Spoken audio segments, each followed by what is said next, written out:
Along Staten Island's oceanfront, for several blocks in from the shoreline, there are piles of trash mounting in front of homes and businesses devastated by floodwaters.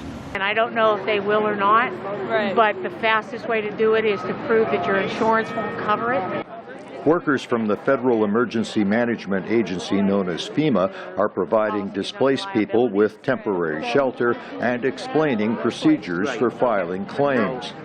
State and local officials are also providing assistance. Government help is arriving here on Staten Island, but many of the victims are being aided by their neighbors, their friends, and their family. People who lost homes can find a free meal at this food truck, normally operated in Manhattan by hometown entrepreneur Dominic Tesorero. So I'm a native Staten Islander, and I definitely felt the need to reach out to the community. Most people on Staten Island did not suffer devastation, and they're donating tons of food, clothing, and other items to the people who did. 16-year-old Corey Rettle and his soccer club friends collected donations. It hurts, inside. My stomach's in a knot thinking about it and stuff. Living in New York, living with all the people, all my friends, houses got ruined and stuff. Help is also pouring in from other parts of New York and nearby states. That's a welcome sight for people like Damon Rosario, a local artist whose ground-level apartment filled with water when the storm struck. This is the first water line. You see it comes up to my neck. That's where the water came up to in my house. It goes all the way down.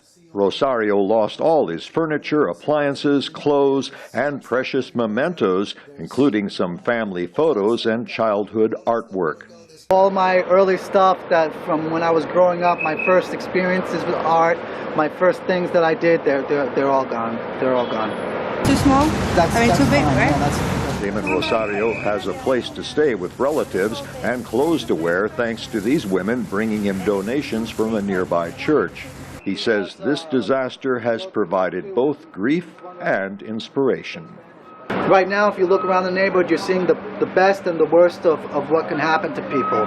People are here helping, and that's the best, but there's also people that are at their worst. They lost every article of clothing they have, all their possessions, all their things, and some people lost their lives. Recovery for people like Damon Rosario will take many months, but the way will be eased by the charitable spirit of friends and neighbors in this close-knit community. Greg Flakus, VOA News, Staten Island, New York.